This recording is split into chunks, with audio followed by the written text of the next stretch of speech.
नमस्ते प्यारे विद्यार्थियों। आज हम कक्षा 9 के लिए मध्यावधि परीक्षा यानी कि मिड टर्म की परीक्षा के लिए ये अभ्यास प्रश्न पत्र हल करने वाले हैं। आपकी जो मिड टर्म की परीक्षाएं होती हैं उसमें इसी प्रकार का प्रश्न पत्र आता है। आप इस प्रश्न पत्र के माध्यम से मिड टर्म परीक्षा के प्रश्न पत्र का पैटर्न देख सकते हैं और अपनी परीक्षाओं के लिए अच्छे से तैयारी कर सकते हैं। डीबीएससी बोर्ड के अंतर्गत होने वाली कक्षा 9 की परीक्षाएं इसी तरीके से पूछी जाएंगी, इसी प्रकार का प्रश्न पत्र आने वाला है। तो यहाँ पर आप देख सकते हो, चाहे वो कक्षा 9 के लिए प्रश्न पत्र आए, चाहे कक्षा 10 के लिए प्रश्न पत्र आए, आपके 2 अपठित गद्यांश पूछे जाएंगे और 1 अपठित काव्यांश पूछा जाएगा। यहाँ से कुल आपके 5, 5 और 5 15 प्रश्न पूछे जाएंगे। फिर आपकी व्याकरण से संबंधित प्रश्न पूछे जाएंगे और फिर आपके पाठ्य पुस्तक से संबंधित प्रश्न पूछे जाएंगे। जो भी पाठ्यक्रम आपने मिड टर्म की परीक्षा के लिए पढ़ा है उसकी आप अच्छे से तैयारी कर सकते हैं। और अगर आपने अच्छे से तैयारी कर ली है तो आप जांच कर सकते हैं कि आपको ये प्रश्न पत्र कैसा लग रहा है। क्या आपने जो पढ़ा है उसमें से सभी प्रश्न पूछे गए हैं या फिर नहीं पूछे गए हैं। इस प्रश्न पत्र के हल के साथ साथ हम इसकी स्कोरिंग गाइड भी चेक करेंगे, क्योंकि जब परीक्षा को चेक किया जाता है तो टीचर्स अपने हिसाब से नंबर नहीं देते हैं, बल्कि डीबीएससी बोर्ड के द्वारा एक स्कोरिंग गाइड आती है और उसमें अच्छे से बताया जाता है कि किस तरीके से आपने उत्तर दिए हैं और उसी हिसाब से आपको यहाँ पर लेवल्स दिए जाते हैं, ग्रेड्स दिए जाते हैं। तो सबसे पहले इस प्रश्न पत्र को हल कर लेते हैं और फिर स्कोरिंग गाइड को हम देखेंगे, ताकि आपको अच्छे से समझ में आ जाए कि कैसे परीक्षा में प्रश्न पत्र आता है और कैसे उसकी चेकिंग होती है। तो यहाँ पर आप देख सकते हैं, पहला खंड है तो पहले खंड में 2 अपठित गद्यांश है और 1 अपठित काव्यांश है। दूसरे खंड में व्याकरण से संबंधित प्रश्न पूछे जाएंगे और तीसरे खंड में आपकी पाठ्यपुस्तक से संबंधित प्रश्न पूछे जाएंगे और अंतिम खंड जो हमारा है उसमें रचनात्मक लेखन से संबंधित प्रश्न पूछे जाते हैं। तो यहाँ पर आइए जल्दी से इस अपठित गद्यांश को पढ़ लेते हैं। और अपठित गद्यांश है तो पहले आपने ये नहीं पढ़ा है, आपकी परीक्षा में भी इसी प्रकार से एक ऐसा गद्यांश दिया जाएगा जो पहले आपने नहीं पढ़ा है लेकिन आपको अच्छे से पढ़कर समझना आता है, तो आप आसानी से इन प्रश्नों को हल कर सकते हैं। तो यहाँ पर आप देख सकते हैं, एक हमारा अपठित गद्यांश है। आइए जल्दी से इसे हम पढ़ लेते हैं। विश्व के प्राय सभी धर्मों में अहिंसा के महत्व पर बहुत प्रकाश डाला गया है। तो जब भी आप अपठित गद्यांश या काव्यांश पढ़ते हैं तो साथ साथ निशान लगाते हुए चलें कि जो नए शब्द आए हैं जिनके मीनिंग आपको नहीं पता है या पता है, महत्वपूर्ण आपको लग रहे हैं, ताकि बाद में जब प्रश्नों के उत्तर दें तो हमें दिक्कत ना हो। विश्व के प्राय सभी धर्मों में अहिंसा के महत्व पर बहुत प्रकाश डाला गया है। यहाँ पर आप महत्वपूर्ण बातों को अगर देखते हुए चलेंगे, समझते हुए चलेंगे तो आप आसानी से प्रश्नों को हल कर सकते हैं। भारत की सनातन हिंदू धर्म और जैन धर्म के सभी ग्रंथों में अहिंसा की विशेष प्रशंसा की गई है। यहाँ पर हम देख सकते हैं सभी धर्मों में अहिंसा के महत्व की बात की जा रही है। अष्टांग योग के प्रवर्तक पतंजलि ऋषि ने योग के 8 अंगों में प्रथम अंग यम के अंतर्गत अहिंसा को प्रथम स्थान दिया है। तो ये महत्वपूर्ण बात हो जाती है कि अष्टांग योग के प्रवर्तक कौन थे? पतंजलि ऋषि थे। और उन्होंने कितने योग के कितने अंग बताए हैं? 8 अंग बताए हैं। और उसमें सबसे पहला अंग क्या है? यम है। और उसमें अहिंसा की बात की गई है और अहिंसा को पहले स्थान पर रखा गया है। इसी प्रकार गीता में भी अहिंसा के महत्व पर जगह जगह प्रकाश डाला गया है। भगवान महावीर ने अपनी शिक्षाओं का मूलाधार अहिंसा को बताते हुए जियो और जीने दो की बात कही है। तो भगवान महावीर जैन धर्म के प्रवर्तक हैं, आप सभी जानते हैं। बौद्ध धर्म के प्रवर्तक कौन है? गौतम बुद्ध हैं। अहिंसा मात्र हिंसा का अभाव ही नहीं, अपितु किसी भी जीव का संकल्प पूर्वक वध नहीं करना या उन्हें अकारण दुख नहीं पहुंचाना भी है। यहाँ पर अहिंसा का अर्थ समझाने का प्रयास किया गया है कि अहिंसा का अर्थ सिर्फ ये नहीं है कि हम किसी के साथ हिंसा ना करें, लेकिन अगर संकल्प पूर्वक हम किसी जीव का वध नहीं करते हैं, उसकी हत्या नहीं करते हैं और बिना किसी कारण से किसी को दुख नहीं देते हैं, तो वो भी हमारी अहिंसा है। अकारण या बात बात में क्रोध आ जाना हिंसा की प्रवृत्ति का एक प्रारंभिक रूप है। क्रोध मनुष्य को अंधा बना देता है, वह उसकी बुद्धि का नाश कर उसे अनुचित कार्य करने को प्रेरित करता है। परिणामतः दूसरों को दुख और पीड़ा पहुंचाने का कारण बनता है और जिसके कारण हिंसा का जन्म होता है। तो यहाँ पर सनातन धर्म, हिंदू धर्म, जैन धर्म में अहिंसा के महत्व की बात को दिखाया गया है और बहुत ही आसान सा गद्यांश है, आप भी समझ गए होंगे। अगर हम अच्छे से इसको थोड़ा सा समय लगाकर पढ़ लेते हैं और महत्वपूर्ण बातों को अंडरलाइन कर लेते हैं तो देखिए अब बिना वापस जाए आप सभी प्रश्नों के उत्तर दे सकते हैं, क्योंकि बहुत ही आसान प्रश्न है, बहुत मुश्किल प्रश्न नहीं पूछे गए हैं। सबसे पहला प्रश्न आप यहाँ पर देख सकते हैं, पतंजलि ऋषि कौन थे? तो पतंजलि ऋषि कौन थे? अष्टांग योग के प्रवर्तक थे। अभी अभी हमने पढ़ा है। बाकी तो आपके वैसे ही यहाँ पर विकल्प गलत हो जाते हैं। तो सबसे सही विकल्प कौन सा है? अष्टांग योग के प्रवर्तक। योग के कितने अंग माने गए हैं? तो अभी हमने देखा था योग में कितने अंगों की बात की गई है? 8 अंग। और उसमें से जो पहला अंग है उसमें क्या है? यम। और यम में अहिंसा की बात की गई है और अहिंसा को पहले स्थान पर रखा गया है। तो जो पंक्ति है उसमें दोनों सवाल पूछ लिए गए हैं, क्योंकि महत्वपूर्ण पंक्ति थी, उसमें पूरी जानकारी दी गई थी। आगे आप यहाँ पर देख सकते हैं, बात बात में क्रोध आ जाना, इनमें से किस मुहावरे का अर्थ है? तो अंतिम पंक्तियों में बताया गया है कि बात बात में जिस व्यक्ति को क्रोध आ जाता है वो अहिंसा की स्थिति नहीं होती, बल्कि हिंसा की पहली स्थिति होती है। तो बात बात में क्रोध आ जाना यानी कि आग बबूला होना। दांत खट्टे करना तो हराना होता है, लोहा लेना तो मुकाबला करना होता है, एड़ी चोटी का जोर लगाना बहुत अधिक प्रयास करना होता है। तो यहाँ पर सबसे सही विकल्प कौन सा है? आग बबूला होना। हिंसा किस प्रकार हानिकारक है? तो इसका उत्तर आपने 40 से 50 शब्दों में देना है, लिखकर देना है। तो इसको आपने विशेष रूप से ध्यान देना है। हिंसा किस प्रकार हानिकारक है? तो पूरा का पूरा गद्यांश हमने पढ़ा। हिंसा का कोई भी रूप लाभदायक नहीं हो सकता। हिंसा के कारण हमें छोटी छोटी बात पर क्रोध आता है। क्रोध में हम दूसरों के साथ बुरा व्यवहार करते हैं, किसी को बिना किसी कारण के दुख पहुंचाते हैं। तो ये गलत बात है। हिंसा के कारण हम दूसरों को दुखी कर सकते हैं, दूसरों की हत्या कर सकते हैं, दूसरों को परेशान कर सकते हैं। तो ये सभी हानियां हैं हिंसा की। आप इनको पॉइंट बनाकर भी लिख सकते हैं और अनुच्छेद के रूप में भी लिख सकते हैं। गद्यांश के लिए उचित शीर्षक कारण सहित लिखिए। तो यहाँ पर आपने शीर्षक भी देना है और साथ में कारण भी बताना है। तो यहाँ पर आपने देखा अहिंसा की बात की गई है, तो हम इसका शीर्षक दे सकते हैं अहिंसा का महत्व। अहिंसा का महत्व। तो ये मैंने अपने हिसाब से आपको बताया है, लेकिन ज़रूरी नहीं, आप कोई और उत्तर भी यहाँ पर लिख सकते हैं, लेकिन वो गद्यांश की पूरी रूपरेखा के आधार पर होना चाहिए। अहिंसा का महत्व।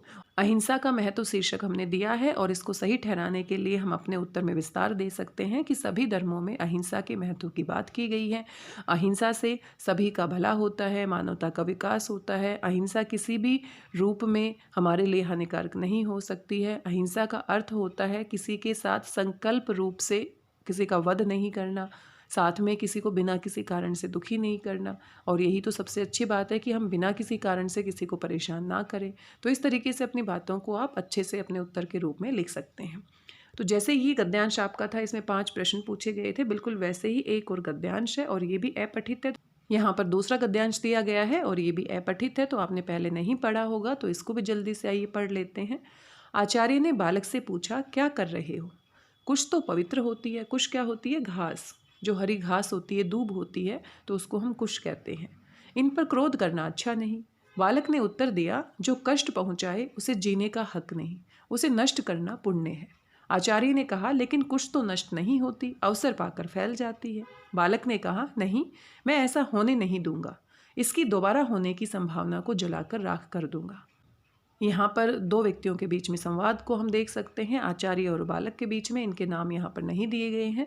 तो बालक कहता है, मैं शत्रु को निर्मूल होता है जड़ से खत्म करने में विश्वास करता हूँ। यहाँ पर घास की बात की जा रही है और घास का जो तिनका होता है वो कभी कभी हमारे पैरों में अगर चुभ जाता है तो हमें कष्ट होता है। तो यहाँ पर बालक के साथ भी ऐसा ही हुआ होगा और इस कारण से वो घास को निर्मूल यानी कि जड़ से नष्ट करने के पक्ष में है। बालक के पैरों में कुश नामक घास चुभी थी। तो देखो यहाँ पर स्पष्ट हो गया है, कुश नामक जो घास है वो बालक के पैरों में चुभ जाती है, उसको कष्ट देती है। अतः उसने कुश को ही निर्मूल कर दिया और खोदकर उसकी जड़ों में छाछ डालकर बची हुई छोटी छोटी जड़ों को भी जला दिया। आचार्य ने बालक में छिपी संभावनाओं को पहचान लिया था। ऐसा आत्मविश्वास और प्रबल इच्छा शक्ति ही व्यक्ति को ऊंचाइयों पर पहुंचाती है। ऐसे में यदि उसे उचित अवसर मिल जाए तो वह इतिहास पुरुष ही बनता है।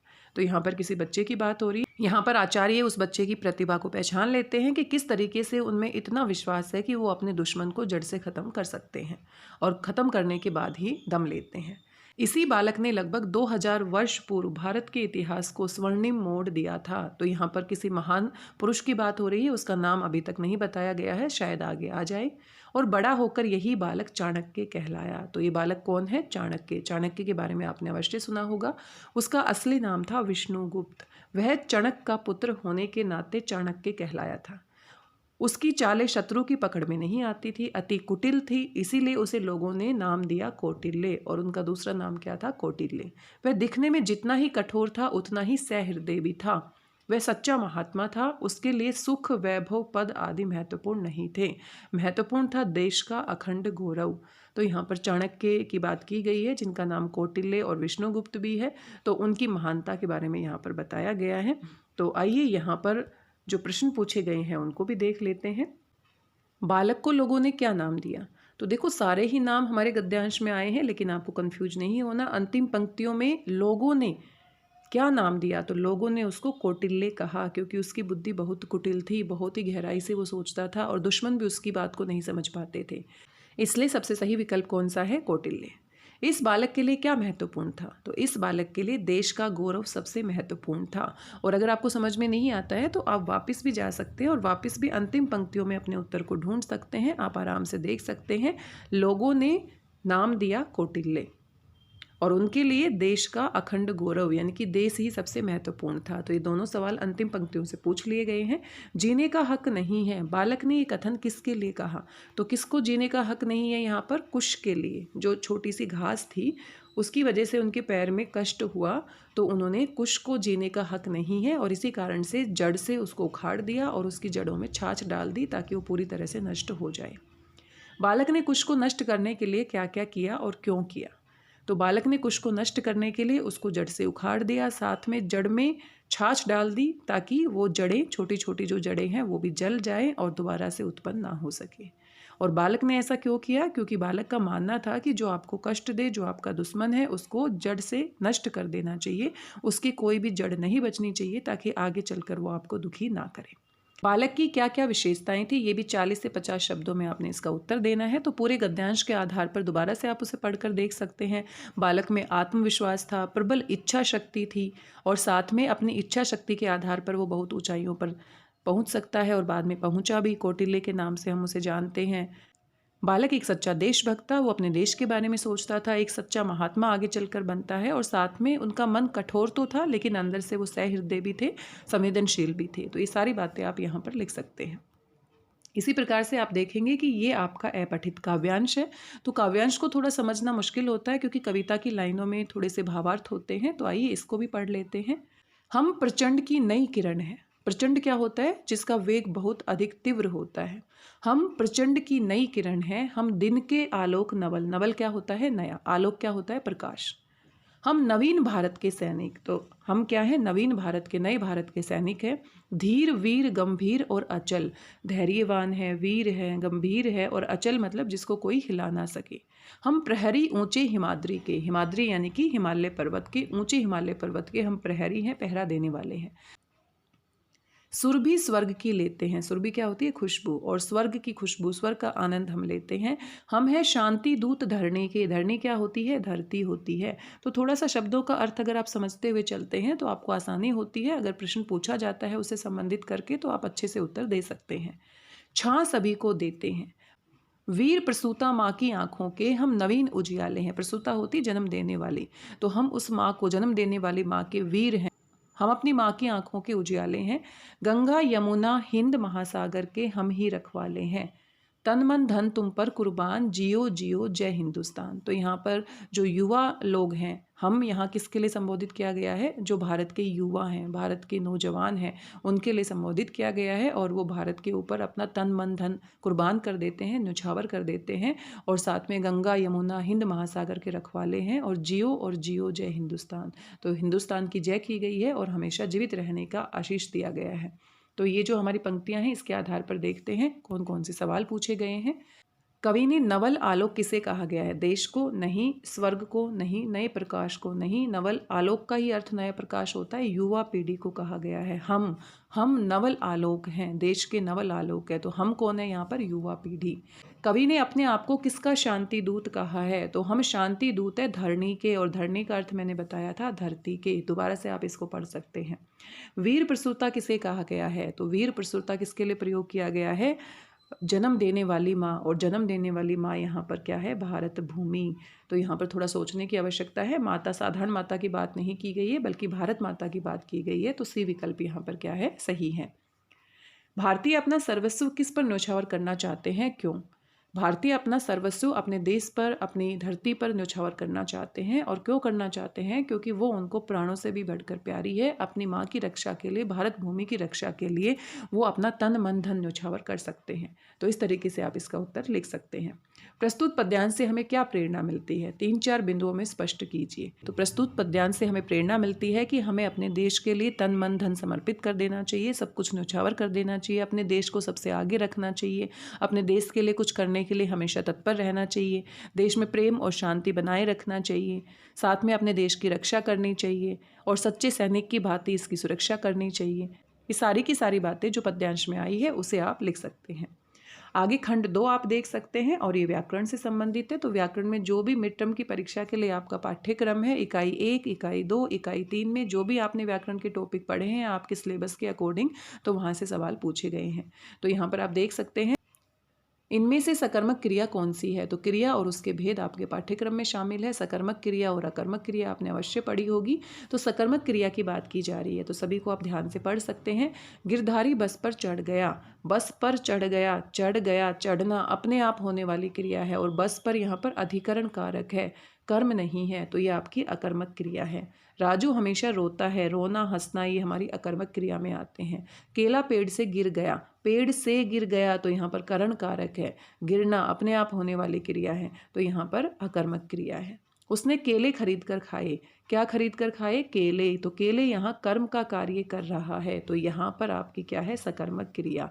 तो जब आपने सकर्मक अकर्मक क्रियाएं पढ़ी होंगी तो अच्छे से परिभाषाएं समझी होंगी कि कहाँ पर कर्म होता है और कहाँ पर नहीं होता है। मजदूरों ने काम कर लिया, इस वाक्य में उद्देश्य और विधेय छाट कर लिखिए। तो आपने अर्थ के आधार पर वाक्य के 8 भेद जरूर पढ़े होंगे। तो जब हम वाक्य के भेद पढ़ते हैं तो सबसे पहले वाक्य किसे कहते हैं, वाक्य के कितने अंग होते हैं, उद्देश्य क्या होता है, विधेय क्या होता है, आपने अवश्य पढ़ा होगा। तो मजदूरों ने काम कर लिया, तो मजदूरों ने, किन की बात हो रही है? मजदूरों की। तो जिनकी बात होती है, जो कर्ता होता है वो हमारा उद्देश्य होता है और बाकी जो बच जाता है वो सारा का सारा क्या होता है? विधेय। तो मजदूरों ने हमारा क्या है? उद्देश्य है। तो यहाँ पर 2 विकल्प हैं जहाँ पर मजदूरों ने उद्देश्य दिया गया है और बाकी जो बच गया काम कर लिया, पूरा का पूरा आपका विधेय होता है। तो यहाँ पर सिर्फ काम दिया गया है, तो हमारा दूसरा विकल्प क्या हो जाता है? सही। तो जब भी आप व्याकरण की परिभाषाएं पढ़ते हैं, उदाहरण के माध्यम से अभ्यास करते हैं, तो आप बातचीत कीजिए कि किस तरीके से आपने परिभाषाओं को यहाँ पर फिट करना है। तो आपने रट्टा नहीं लगाना, तुक्का नहीं लगाना, समझ समझ के परिभाषाओं को अगर आप पढ़ते हैं तो आसानी से प्रश्नों को हल कर पाते हैं। आइए आगे बढ़ जाते हैं और यहाँ पर आप देख सकते हैं निम्नलिखित वाक्य में रेखांकित शब्द क्रिया विशेषण के कौन से भेद को दर्शाता है। क्रिया विशेषण के 4 भेद होते हैं और चारों भेद आप यहाँ पर देख सकते हैं। कालवाचक, स्थानवाचक, रीतिवाचक, परिमाणवाचक। तो ये आपने पढ़ा है, ये आपके पाठ्यक्रम में शामिल था। तो यहाँ पर कुत्ता तेज दौड़ता है और तेज जो है उसको थोड़ा सा बोल्ड करके लिखा गया है, थोड़ा सा ज़्यादा काला आप देख सकते हैं। कुत्ता तेज दौड़ता है, तो तेज रेखांकित यहाँ पर करना, अंडरलाइन करना होता है, लेकिन अंडरलाइन नहीं किया, इसको थोड़ा सा बोल्ड करके लिखा है। तो कैसे दौड़ता है? तेज दौड़ता है। दौड़ने का तरीका कैसा है? तेज है। तो जिसमें तरीके की बात की जाती है, क्रिया किस तरीके से होती है, वो क्या होता है? रीतिवाचक क्रिया विशेषण। बीती विभावरी जागरी, अंबर पनघट में डुबो रही, तारा घट उषा नागरी। इस पे कौन सा अलंकार है? तो अगला जो आपका व्याकरण का टॉपिक है वो अलंकार है। आपने अलंकार पढ़े होंगे। अनुप्रास अलंकार, यमक अलंकार, श्लेष अलंकार, रूपक अलंकार, उपमा अलंकार, उत्प्रेक्षा अलंकार और मानवीकरण। तो ये आपके पाठ्यक्रम में शामिल किए गए हैं। बीती विभावरी जागरी, अंबर, विभावरी क्या होती है? रात। अंबर पनघट, अंबर को पनघट मान लिया गया है, पनघट जहाँ पर पानी भरा जाता है। डुबो रही, तारा घट उषा नागरी। तो यहाँ पर उषा यानी कि सुबह का जो समय होता है, भोर जो होती है, उसको नागरी यानी कि युवती के समान बताया गया है, यानी कि मानवीकरण कर दिया गया है। युवती तो मानवीकरण अलंकार है, जहाँ प्रकृति की वस्तुओं को मानव की तरह क्रियाएं करते हुए दिखाया जाता है। जहाँ किसी शब्द की आवृत्ति 1 से अधिक बार हो परंतु हर बार उसका अर्थ भिन्न भिन्न हो। तो मान लो एक शब्द 2 बार प्रयोग में होता है और दोनों बार इसका अर्थ अलग अलग होता है, तो वहाँ पर क्या होता है? यमक अलंकार।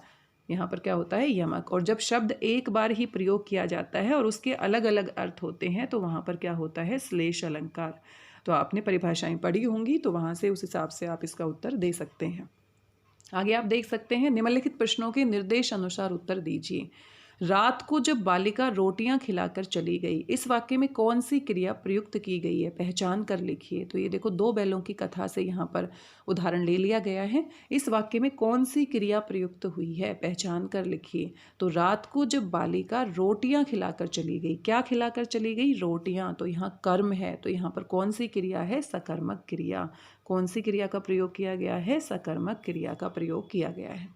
मुझे मारेगा तो मैं भी एक दो को गिरा दूंगा। तो ये भी आपकी दो बैलों की कथा से उदाहरण ले लिया गया है। इसमें अर्थ के आधार पर किस प्रकार के वाक्य का प्रयोग किया गया है। मुझे मारेगा तो मैं भी एक दो को गिरा दूंगा। तो दो आपकी बातें हैं, मुझे मारेगा तो मैं ऐसा कर दूंगा। तो ये क्या है, संकेतवाचक। संकेतवाचक, ऐसा करोगे तो ऐसा हो जाएगा, यदि ऐसा होगा तो वैसा हो जाएगा। इस तरह के वाक्य क्या होते हैं, संकेतवाचक, जिसमें एक वाक्य में दूसरे वाक्य की बात का संकेत मिलता है। आगे आप यहाँ पर देख सकते हैं, पड़ी थी बिजली सी विकराल, बिजली सी, सा से सी। तो यहाँ पर समानता दिखाई गई है। वैसे ही आप पहचान सकते हैं, लपेटे थे घन जैसे बाल।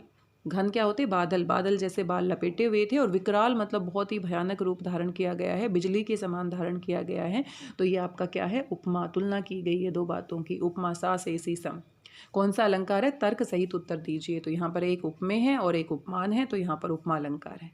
खाना, नाचना, खेलना, पढ़ना, दौड़ना क्रिया शब्द हैं। तो खाना, नाचना, खेलना, पढ़ना, दौड़ना क्रिया शब्द है। इन शब्दों का प्रयोग कर दो सकर्मक और दो अकर्मक। तो खाना, खाना सकर्मक होती है, कुछ ना कुछ हम खाते हैं। नाचना अपने आप में होने वाली क्रिया है, खेलना भी अपने आप में होने वाली है, दौड़ना भी अपने आप में होने वाली क्रिया है। तो ये तीनों हमारी क्या बन जाएंगी, अकर्मक। अकर्मक क्रिया के उदाहरण हम यहाँ पर बना सकते हैं। जैसे वह खाना खाता है, वह चावल खाता है, तो ये आपका क्या हो जाएगा, सकर्मक। वह पुस्तक पढ़ता है, तो ये आपका क्या हो जाएगा, सकर्मक।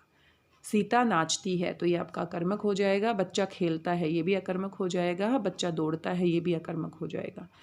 पढ़ना और खाना आपकी किस में आ जाएगी, सकर्मक में। तो यहाँ पर कुछ सिर्फ क्रियाएं दी गई हैं, इनसे आपको वाक्य बनाने हैं। सकर्मक क्रिया, अकर्मक क्रिया बना सकते हैं। क्रिया विशेषण के कितने भेद होते हैं, उनका नाम भी लिखिए। तो यहाँ पर सीधी परिभाषा पूछ ली गई है। और डीबीएससी बोर्ड में आप देखेंगे, पिछले जो प्रश्न पत्र हैं वहाँ पर भी आप देखेंगे, व्याकरण में परिभाषाएं भी सीधी सीधी पूछी जाती हैं। तो आपको परिभाषाएं और उनके उदाहरण अच्छे से याद कर लेने चाहिए। क्रिया विशेषण के कितने भेद होते हैं, 4 होते हैं। अभी पिछले प्रश्न के उत्तर में दिया गया था, रीतिवाचक, कालवाचक, स्थानवाचक और परिमाणवाचक। उनके नाम लिखिए। तो यहाँ पर देखो, आप स्मार्टली अगर देखते हैं तो पिछले वाले प्रश्न के उत्तर से अगर आपको याद भी नहीं है तो वहाँ से आप लिख सकते हैं। और बीच बीच में बहुत सारे उदाहरण भी दिए गए हैं, तो अपने उदाहरण खुद भी बना सकते हैं और एक दो उदाहरण आप यहाँ से देख सकते हैं। आगे आपका तीसरा खंड है और पाठ्य पुस्तक से संबंधित प्रश्न पूछे गए हैं। तो जो आपके सिलेबस में इकाई 1, इकाई 2, इकाई 3 में जो पाठ और कविताएं हैं, उनके आधार पर यहाँ पर प्रश्न आप देख सकते हैं। पानी से घिरने पर लोगों के सम्मुख आने वाली समस्याओं की सूची बनाइए। तो इसको मैं ज़्यादा विस्तार में नहीं बताऊंगी क्योंकि आसान है। पानी से घिरने पर लोगों के सामने कौन कौन सी समस्याएं आती है, खाने की समस्या आती है, रहने की समस्या आती है, पानी से कैसे बाहर निकला जाए, कैसे अपने आप को बीमारियों से बचा कर रखा जाए, तो बहुत सारी समस्याएं आती हैं। तो ये आप आराम से लिख सकते हैं। इसकी सूची आपको बनानी है और 40 से 60 शब्दों में आपने लिखना है। कहानी जादू टूटता है के आधार पर लेखक के इस कथन का भाव स्पष्ट करें, जब कोई अधीनस्थ साथ हो तो काम ऐसे भी किया जाता है। तो यहाँ पर आप शुरुआत में देखेंगे कि लक्ष्मण सिंह के आने से पहले जो हमारे लेखक हैं वो प्रधानाचार्य जी के कक्ष में बैठे हुए हैं। प्रधानाचार्य जी की टेबल पर सामने ही कैलेंडर रखा हुआ है, लेकिन वो वहाँ से तारीख नहीं देखते हैं बल्कि लेखक से पूछते हैं। तो यहाँ से लेखक बताते हैं कि भाई अधीनस्थ के साथ कैसे काम किया जाता है। तो लेखक भी बताते हैं कि आज ये दिन है, ये तारीख है। जब कोई बड़ा अधिकारी होता है तो वो अपनी प्रतिष्ठा करवाने के लिए, अपने पद को दिखाने के लिए इस तरीके की छोटी छोटी बातें अपने अधीनस्थ यानी कि जो उनके अंडर काम करते हैं उनसे करवाते हैं। तो इस बात को आप यहाँ से स्पष्ट कर सकते हैं। मेरे संग की औरतें पाठ के आधार पर बताइए कि लेखिका अपनी नानी के व्यक्तित्व से क्यों प्रभावित थी। लेखिका अपनी नानी के व्यक्तित्व से क्यों प्रभावित थी, तो पाठ आपने पढ़ा है। लेखिका की जो नानी थी वो पढ़ी लिखी नहीं थी, परंपरावादी महिला थी, पर्दानशी महिला थी, पर्दा करने वाली थी। लेकिन उन्होंने अपने पति के खिलाफ कभी भी ऐसा कुछ नहीं किया जिससे उनमें अनबन हो। उनके पति विलायत से पढ़कर आते हैं और उसके बाद उसी तरीके से तौर तरीके से रहते हैं, तो कभी उन्होंने दखल अंदाजी नहीं की। लेकिन साथ में उनका अपना जो व्यक्तित्व है, अपनी जो पहचान है, उसको भी नहीं खोया। और वो चाहती थी आज़ादी की लड़ाई में महत्वपूर्ण योगदान दे सके, लेकिन वहाँ उस समाज में महिलाओं की जो स्थिति थी उसके हिसाब से वो घर से बाहर नहीं निकल सकती थी। तो उन्होंने अपने अंतिम समय में, जो कि हमेशा से घूंघट करने वाली महिला रही है, किसी पराये पुरुष से बात नहीं करती थी, तो वो प्यारेलाल शर्मा जी से मिलती है और उनसे कहती है कि उनकी पुत्री का विवाह एक ऐसे सैनिक से किया जाए जो आज़ादी की लड़ाई में भाग ले रहा है, देश के लिए कुछ कर रहा है। तो ये बातें प्रभावित करने वाली थी और इन्हीं बातों को आप विस्तार से यहाँ पर लिख सकते हैं। क्या दो बैलों की कथा कहानी आज़ादी के संग्राम का प्रतीक हो सकती है? यदि हाँ तो कैसे? तो बिल्कुल, जब आपने कहानी को पढ़ा होगा तो आपने देखा होगा कि दो बैलों की जो कथा है वो कहीं ना कहीं आज़ादी के संघर्ष की कथा के साथ जोड़कर हम इसे देख सकते हैं। हीरा और मोती कैसे अपने आप को मुक्त कराते हैं और अपने आप को मुक्त कराने में किस प्रकार से संघर्ष करते हैं।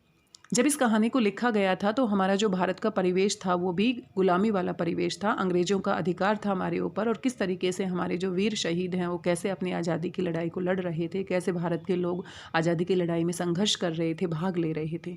तो यहाँ पर किस तरीके से वो अपने आप को कांजी हाउस से मुक्त कराते हैं, साथ में गया के घर से मुक्त कराते हैं, और किस तरीके से माहौल बनता है, कैसे उनके ऊपर अत्याचार होता है। तो बिल्कुल हम कह सकते हैं, यदि हाँ तो कैसे, इन्हीं बातों को आप स्पष्ट करके लिख सकते हैं।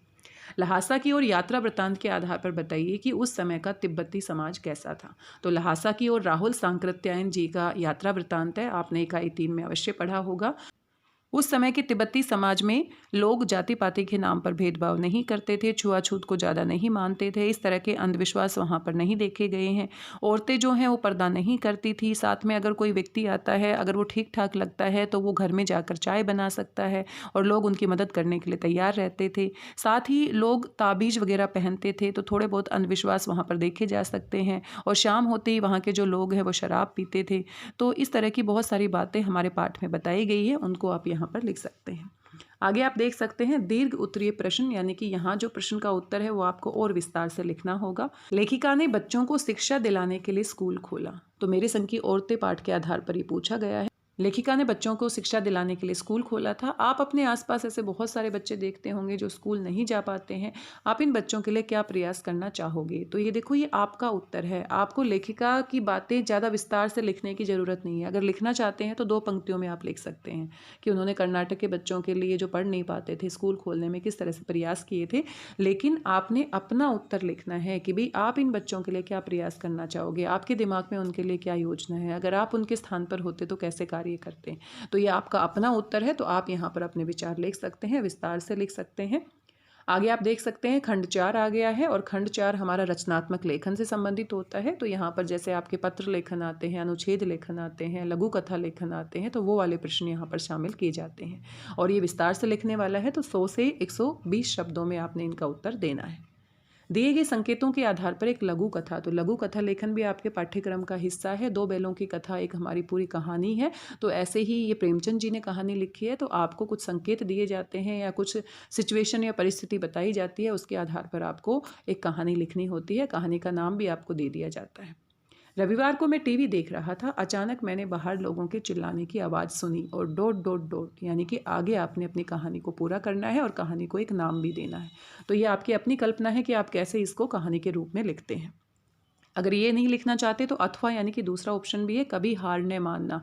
तो यहाँ पर कहानी का नाम दे दिया गया है, और कभी हार न मानना एक कहानी आपने बनानी है जो सुनी सुनाई नहीं होनी चाहिए, आपकी कल्पना के आधार पर होनी चाहिए। तो इस तरीके से दोनों में से कोई भी एक आपको करना है।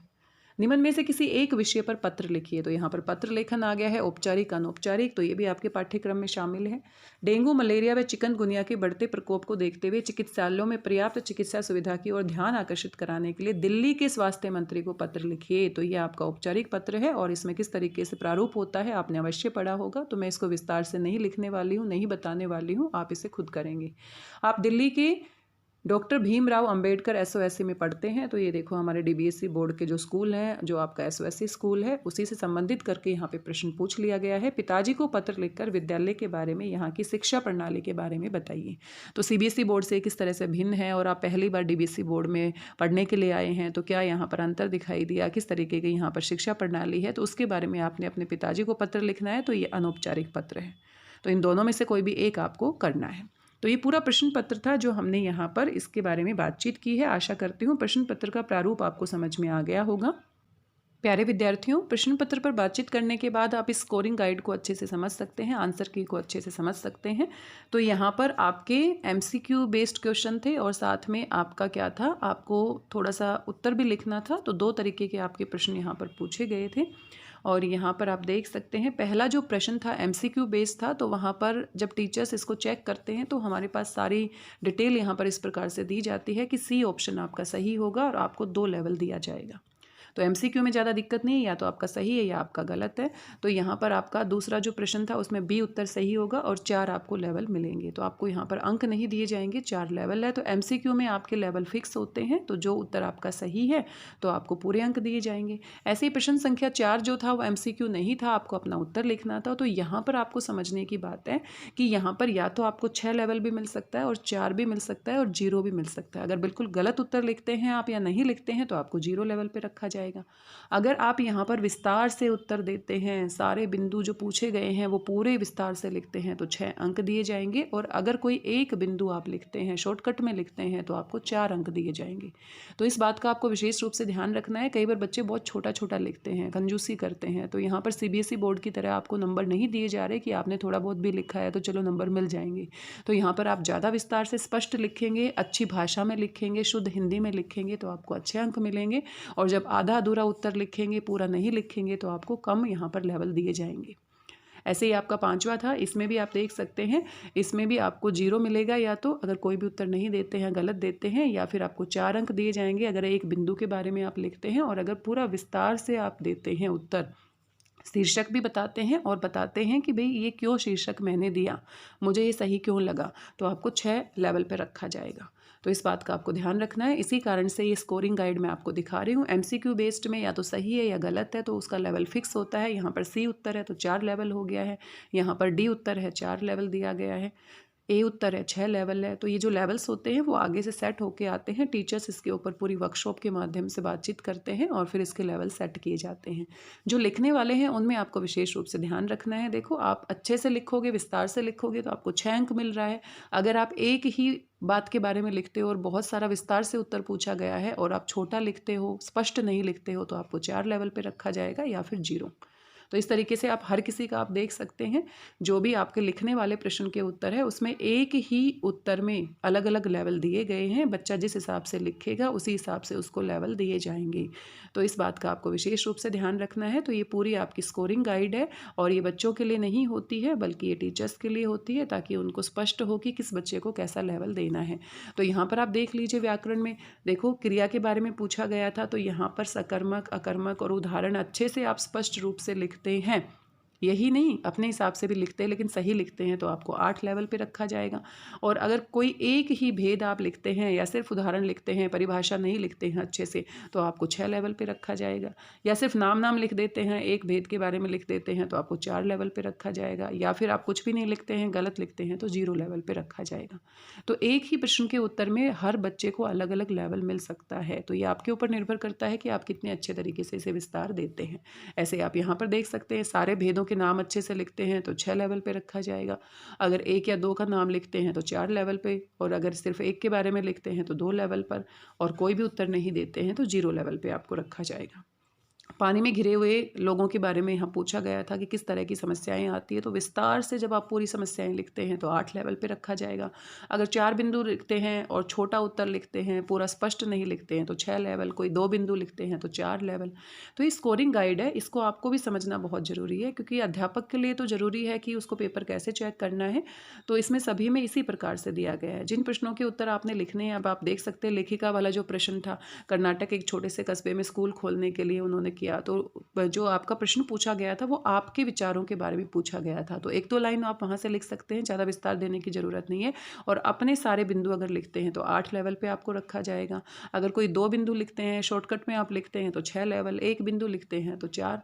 तो जितना पूछा गया है, जिस हिसाब से पूछा गया है, उसका आपको विशेष रूप से ध्यान रखना है। तो ये आपकी स्कोरिंग गाइड है और इसे आप देखेंगे तो आपके दिमाग में ये अवश्य रहेगा कि आप अपने प्रश्नों के उत्तर बहुत ही स्मार्ट तरीके से लिखें ताकि आपको पूरी लेवल मिल सके। आज की इस वीडियो में हमने पूरा प्रश्न पत्र हल करने का प्रयास किया है, साथ में स्कोरिंग गाइड के ऊपर बातचीत की है। आशा करती हूँ बातचीत आपको पसंद आई होगी, साथ में बातें समझ में आई होंगी और इसी हिसाब से आप अपनी मध्यावधि परीक्षा यानी कि मिड टर्म की परीक्षा के लिए तैयारी कर सकते हैं।